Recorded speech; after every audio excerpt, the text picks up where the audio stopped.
রাজ্যের শিক্ষক নিয়োগ দুর্নীতি মামলা নিয়ে বড় নির্দেশ কলকাতা হাইকোর্টে। নিয়োগ দুর্নীতি মামলায় অভিযুক্ত সরকারি আধিকারিকদের বিরুদ্ধে বিচার প্রক্রিয়া শুরু করার অনুমোদন নিয়ে দ্রুত রাজ্যের অবস্থান জানানোর জন্য তৃতীয়বার সময় দিল কলকাতা হাইকোর্ট।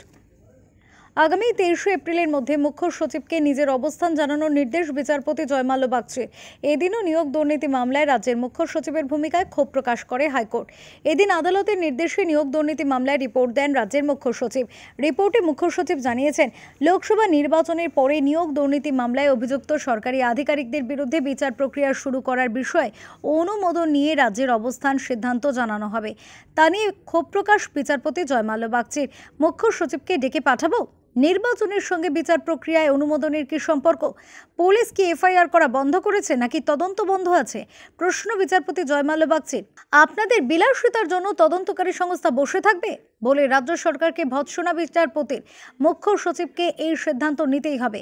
হয়তো সিদ্ধান্তের কারণে কোনো রাজনৈতিক দলের কাছে তিনি অপ্রিয় হয়ে যাবেন, কিন্তু তার থেকে অনেক বড় দায়িত্ব তার উপর ন্যস্ত আছে বলেও মন্তব্য করেন বিচারপতি জয়মাল্য বাগচি। অমিত কুমার দাসের রিপোর্ট, ওঙ্কার বাংলা।